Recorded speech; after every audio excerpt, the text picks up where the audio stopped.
മാധ്യമ സുഹൃത്തുക്കൾ നമസ്കാരം. ഞാനിപ്പോൾ ഇങ്ങനെ ഒരു ന്യൂസ് ഇങ്ങനെ കണ്ടു, മാധ്യമങ്ങളിലൂടെയാണ് കണ്ടത്.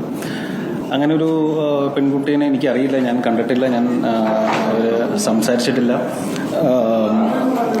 ഹലോ,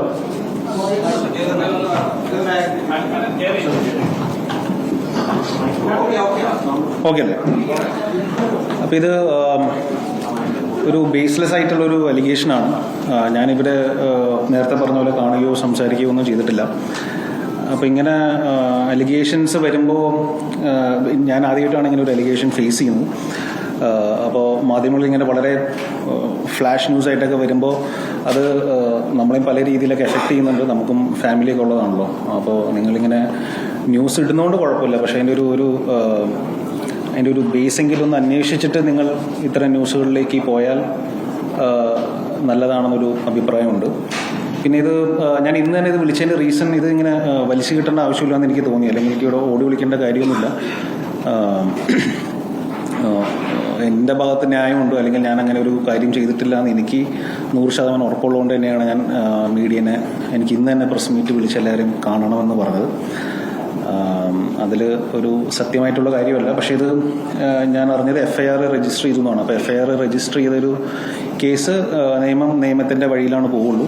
അപ്പോൾ നിയമത്തിൻ്റെ എല്ലാ വഴികളിലൂടെയും ഞാൻ സഞ്ചരിക്കേണ്ടി വരും. അത് എത്ര നാളെന്നുള്ളത് എനിക്കറിയില്ല. പക്ഷേ ഞാനും തിരിച്ചും നിയമപരമായിട്ട് അത് ഫൈറ്റ് ചെയ്യും.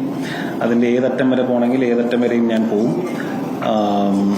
ഇത് സത്യമല്ലെന്ന് എന്നെ കൊണ്ടാവുന്ന രീതിയിൽ എൻ്റെ അങ്ങനെ തെളിവുകളൊന്നുമില്ല. പക്ഷെ ഞാനിത് പ്രൂവ് ചെയ്യാൻ വേണ്ടിയിട്ട് എൻ്റെ എല്ലാ വഴികളും ഞാൻ ശ്രമിക്കുന്നതാണ്.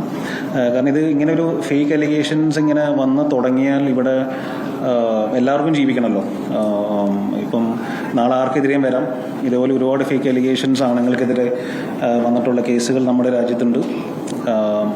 അത് ഡിസ്പ്രൂവ് ചെയ്തിട്ടുള്ള സിറ്റുവേഷൻസ് ഉണ്ട്. ഇനിയും നാളെ മുതൽ ആർക്കെതിരെയും വരാം. പക്ഷെ അവർക്കെല്ലാവർക്കും വേണ്ടിയാണ് ഞാൻ ഇവിടെ വന്നിരുന്ന് സംസാരിക്കുന്നത്. ഞാനത് ആരെങ്കിലും സംസാരിച്ച് തുടങ്ങിയില്ലെങ്കിൽ ഇതിങ്ങനെ നീണ്ടു പോയിക്കൊണ്ടിരിക്കും. കാരണം ഇതിൻ്റെ ഒരു പ്രൊസീജിയർ, അങ്ങനെ ടൈം ടേക്കിംഗ് പ്രൊസീജിയറാണ്. നമ്മൾ സ്ഥിരം കാണുന്ന ഒരു പരിപാടിയാണല്ലോ. അപ്പോൾ എൻ്റെ സിനിമകളുടെ ഒരുപാട് സുഹൃത്തുക്കൾ വിളിച്ചു, എല്ലാവരും ഇങ്ങനെ സപ്പോർട്ടും കാര്യങ്ങളൊക്കെ പറയുന്നുണ്ട്. പക്ഷെ എന്തൊക്കെ പറഞ്ഞാലും ഒരു സത്യാവസ്ഥ തെളിയിക്കണമെങ്കിൽ അതിൻ്റെ നിയമത്തിൻ്റെ വഴിക്ക് പോകണം. അപ്പോൾ അതിൻ്റെ ഏത് അന്വേഷണത്തിനും, ഏത് ശാസ്ത്രീയമായ അന്വേഷണത്തിനും സഹകരിക്കാൻ ഞാൻ തയ്യാറാണ്. ഞാൻ ഇവിടെ തന്നെ ഉണ്ടാവും. ഇനിയും മാധ്യമങ്ങളെ കാണേണ്ടി വന്നാൽ ഞാൻ കാണും. ഇതേപോലെ എന്തെങ്കിലും സംസാരിക്കേണ്ടി വന്നാലും ഞാൻ സംസാരിക്കും. എനിക്കിങ്ങനെ സംസാരിച്ച് ശീലമില്ല. നമ്മൾ ഈ സിനിമയുടെ റിലീസ് സമയത്തൊക്കെയാണ് നമ്മൾ ഒരു പ്രസ് മീറ്റ് അങ്ങനെയൊക്കെ നമ്മൾ ചെയ്യാറുള്ളൂ. അല്ലാതെ ഞാനങ്ങനെ ഒരുപാട് അങ്ങനെ സംസാരിച്ച് ശീലമുള്ള ആളൊന്നുമല്ല. പക്ഷേ ഇത് ഇപ്പം എനിക്ക് വേണ്ടി ഞാൻ മാത്രമല്ലേ സംസാരിക്കാനുള്ളൂ. അപ്പോൾ എനിക്കത് സംസാരിച്ചേ പറ്റൂ.